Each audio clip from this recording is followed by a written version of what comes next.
안녕하십니까. 언제나늘 감사드리는 APR 가족분들, 크라운 저 맞습니다. 자, 일단은 어제 영상 보신 분들 알고 계실 텐데요. 제가 올라갈 때는 올라간다라고 얘기를 합니다. 뭐 이런 식으로든. 그래서 올라갈 게 좀 확신에 차한 게 제 눈에 보이게 되면 이런 식으로 말씀을 드려요. 자, 아무튼 잠깐 볼게요. 55,000원대. 정확히 얘기하면은 55,400원으로 종가 마감할 수 있는지 도전을 하러 갈 거예요. 그래서 예, 그래가지고 제가 여기까지는 올라간다 그랬잖아요. 그래서 지금 그래서 얘가 계속 갈 거예요. 일단은 여기. 그래서 뭐 한 방에 다 왔는데 제가 뭐 나눠서건 뭐 한 방이건 간다 그랬잖아요. 장대 양봉으로 해가지고. 그래서 좀 비교적 장대 양봉으로 해가지고 뭐 제 기준에선 장대 양봉은 종가 기준으로 15%인데 아무튼 뭐 그냥 뭐 이런 양봉 얘기하는 겁니다. 예, 이런 양봉. 뭐 이런 거 말고. 예, 아무튼 그래가지고 도전하러 갈 거예요.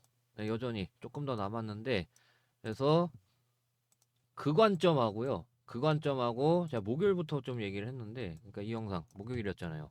목요일 영상이었는데 이거를 좀 금토일까지 계속 좀 얘기할 것 같은데요. 그래서 좀 참고하시면 될 것 같고요. 여기 채널 구독하고 계신 분들은 아, 그리고 제가 좋아요를 요번에도 깜빡하지 않았습니다. 근데 이제 뭐 매번 말씀을 드리지만 제가 굳이 얘기하지 않더라도 만약에 깜빡하더라도 좋아요 자발적으로 좀 부탁을 드리도록 하겠습니다. 그래서 좋아요 부탁을 드리고요. 제가 앞으로 많은 분들이 보셔도 좀 지속적으로 얘기할 수밖에 없는 게 좋아요 부탁 드릴 때하고 아닐 때하고 좋아요 개수가 좀 많이 차이 났었어요. 그래가지고 좀 많은 분들이 보셔도 이거는 좀 반복이 되지 않을까 싶은데 근데 뭐 자발적으로 눌러주시는 게 많으면은 뭐 제가 중단을 하거나 뭐 그럴 수 있겠죠.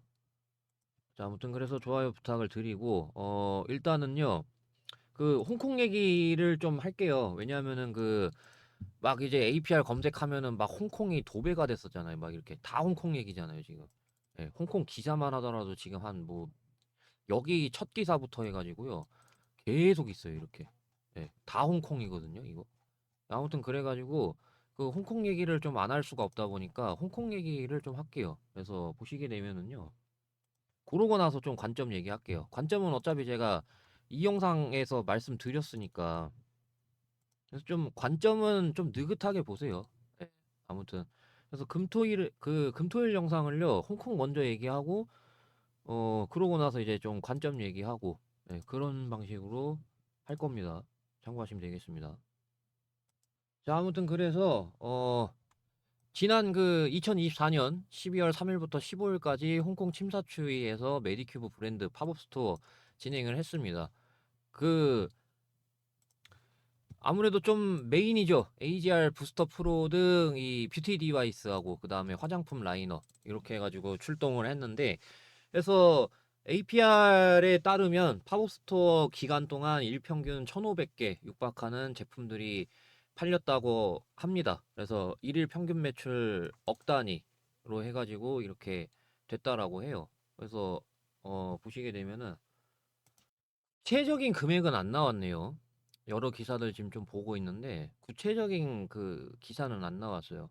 그래서 일단은 추가적으로 보시면은 이 11월 첫째 주 홍콩 애플 앱스토어 내 이 건강 및 피트니스 카테고리에서 1위 차지했습니다. 그래서 계속해서 최상위권 유지를 하고 있어요.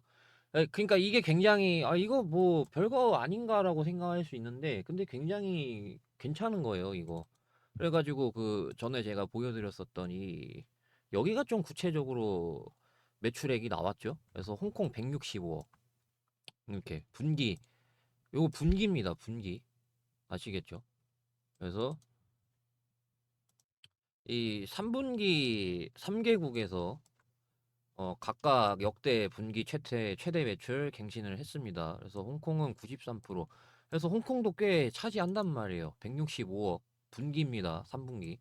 그래가지고 이제 남은 거는 저는 일본이라고 생각을 하는 거죠. 그래서 어차피 이제 중국 같은 경우는 뭐 매출액이 그렇게 큰 것도 아니고 24년 1분기 기준으로 놓고 봤을 때 그래서 가장 적죠. 해외 중에서 여기가 이제 해외인데 가장 적잖아요, 아무래도. 그래서 여기 금액으로 놓고 봤을 때 기타 지역 매출 237억. 그러니까 기타가 이제 237억. 이게 237억. 그러니까 요거는 1분기고 3분기 기준이에요. 예.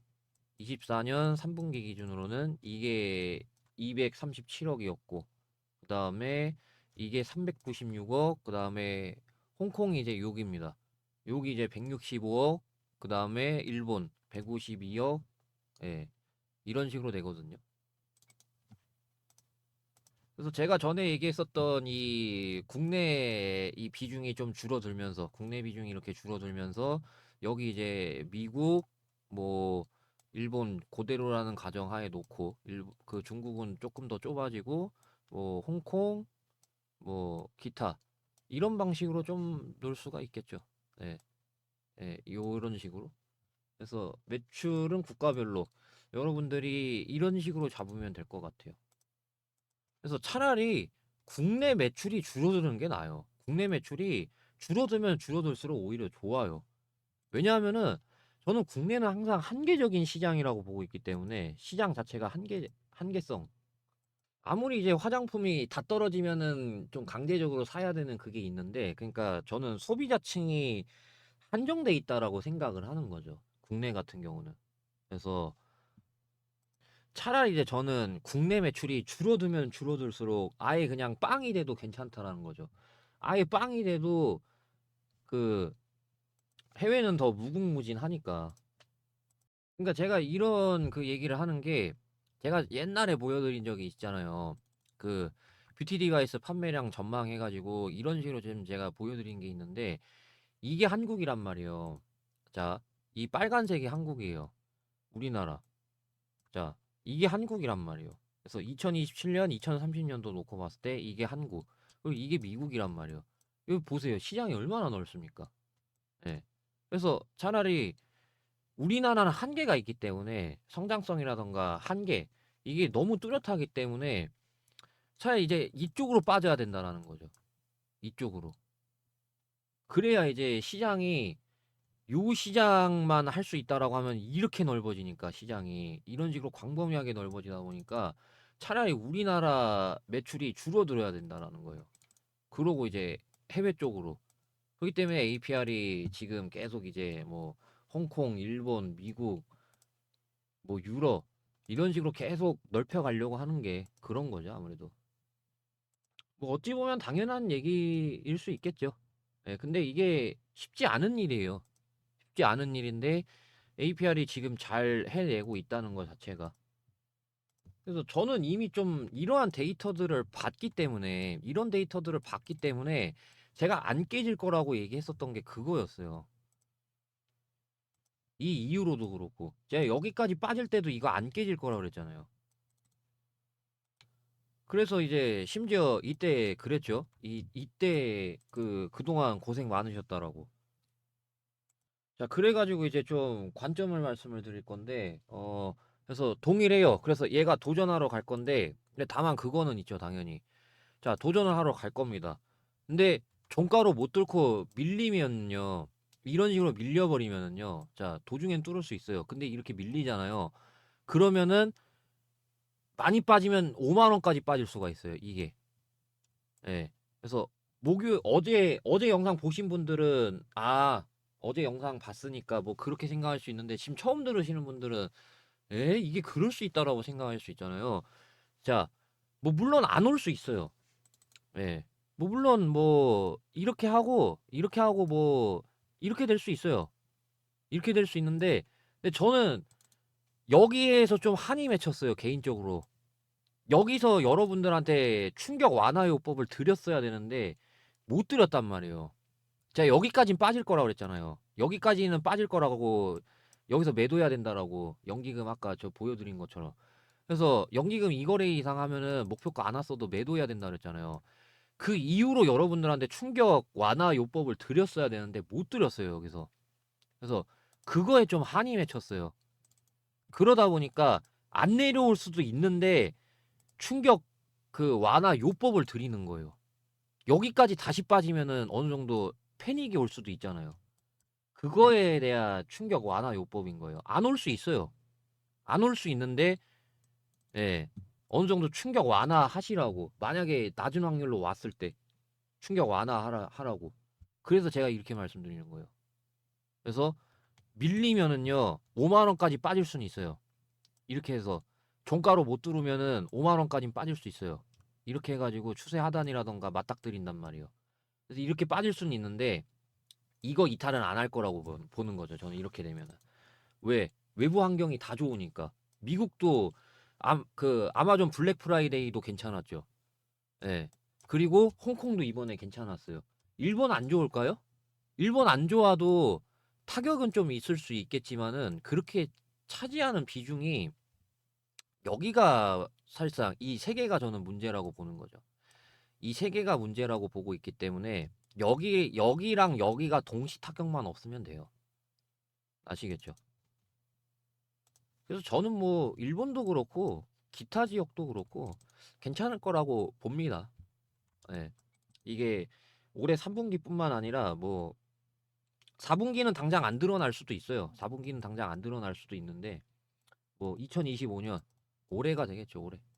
그래서 올해 좀 무난하게 뭐 어닝 쇼크는 적어도 안 나온다. 그래도 적어도 좀 이 컨센대로 컨센에 부합하는 그런 실적이 나올 것이다. 라는 게 제 의견이죠. 그러면은 뭐 적어도 이제 퍼 20배만 하더라도 3조 2천억은 가야 되니까 여기서 뭐 50%는 가야죠. 올라가야죠. 그래서 어 7만 그러니까 2라인 때가 문제죠. 그래서 2라인 때에서 대응 제대로 나가야 돼요. 다시 한번 이 가격대 왔을 때. 그래서 요번엔 좀 영상이 길어져 가지고 그 관점을 좀 최대한 간단하게 하고 있는데 어차피 뭐 토요일 일요일 있으니까 그냥 오늘 영상 여기까지 할게요.